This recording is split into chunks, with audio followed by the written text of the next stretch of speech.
अकेलापन, ये अकेलापन कोई श्राप नहीं है, बल्कि अकेलापन एक वरदान है। क्योंकि एक अकेला इंसान ही राजा बनता है। भीड़ में रहोगे तो प्रजा बन जाओगे। एक अकेला इंसान ही गोल्ड मेडल लाता है। भाई मैं एक बार फिर बोल रहा हूँ, अकेलापन कोई श्राप नहीं है, बल्कि अकेलापन एक अपॉर्चुनिटी है अपने आप को जानने का, अपने आप को पहचानने का, खुद को इम्प्रूव करने का और हार्ड वर्क करने का। क्योंकि ये वो समय है जब आपको कोई डिस्टर्ब नहीं कर रहा होगा। आप अपने आप पर मन लगाकर फोकस के साथ मेहनत कर रहे होगे, अपने आप पर काम कर रहे होगे। क्योंकि जब आप अकेले होते हो तो आपका दिमाग कंसंट्रेशन के साथ 100% काम करता है, जिसके कारण नए नए थॉट्स आते हैं। कोई सिंगर हो, राइटर हो, लीडर हो या कोई बिग बिजनेसमैन, वो नए नए आइडियाज तभी ला पाते हैं जब वो अकेले होते हैं। बिल गेट्स कहते हैं जब उन्हें कोई बड़ा फैसला लेना होता है तो वो 5 से 6 दिन बिना किसी डिवाइस और बिना किसी इंसान से मिले अकेले बिताते हैं। देन वो एक सही फैसला ले पाते हैं। लेकिन अगर आपको अकेले रहने में डर लगता है, किसी की बहुत ज्यादा याद आती है, तो आप अपने काम में इतने ज्यादा बिजी हो जाओ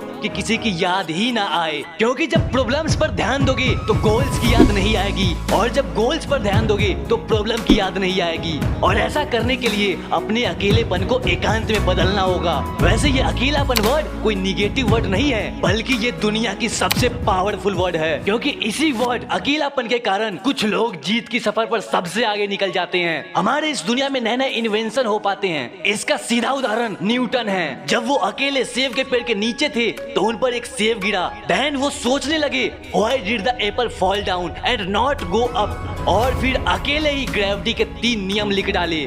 अब बात करते हैं अपने अकेलेपन को एकांत में कैसे बदले। बहुत फर्क होता है इस अकेलेपन और एकांत में। क्योंकि जो इंसान खुद के विचारों में नहीं हो, अपने खुद के पास नहीं हो, जो खुद से ही बोर हो जाए, उसे ही अकेलापन कहते हैं। लेकिन जो खुद पर काम कर रहा हो, खुद को इम्प्रूव कर रहा हो, दुनिया के सारे निगेटिविटी से दूर अपने मंजिल के रास्तों को पैरों तले दबा रहा हो, उसे अकेलापन नहीं एकांत कहेंगे। लेकिन जो अकेले हैं, उस अकेलेपन को एकांत में बदलने के लिए पहले खुद के साथ समय बिताएं, अपने आप को जानने और समझने की प्रक्रिया में समय लगाएं, अपने पसंद नापसंद लक्ष्यों और इच्छाओं पर ध्यान दीजिए। इसके लिए आप खुद में एक नई हॉबीज विकसित कर सकते हैं, या फिर अपनी कोई पुरानी हॉबीज को पुनर्जीवित करिए। कुछ ऐसा करिए जो आपको खुशी देता हो और आपके समय का सकारात्मक उपयोग हो। और ऐसा करने के लिए आप प्रकृति, नेचर में समय बिता सकते हैं। न केवल आपको शांति की अनुभूति होगी, बल्कि यह आपको आत्मचिंतन का भी अवसर देगा। भले ही आज आप अकेले हो, पर बेसहारा तो नहीं हो। आप अभी उस इंसान के साथ में हो जो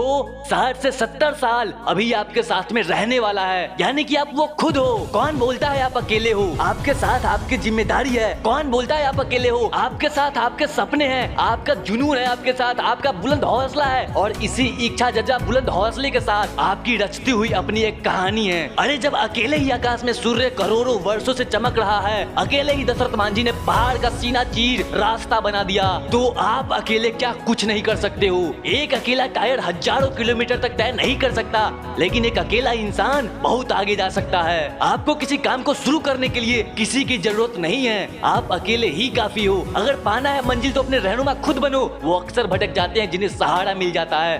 अरे हम उन महान शिवाजी के देश भारत भूमि पर जन्म लिए हैं, जो एक घमासान युद्ध भूमि में अकेले ही काफी थे। भले ही आज मैं अकेला हूँ, पर अकेला ही काफी हूँ। हाँ मैं अकेला हूँ, पर अकेले ही 100 के बराबर हूँ। हाँ मैं अकेला हूँ, पर अकेले ही मैं बहुत आगे जा सकता हूँ। मैं अकेले ही अपना एक अलग इतिहास रच दूंगा। सारी दुनिया एक तरफ हो जाए, फिर भी मैं अकेला ही काफी हूँ। मेरे होने से ये दुनिया है, दुनिया के होने से मैं नहीं। और अकेला होने में डर कैसा?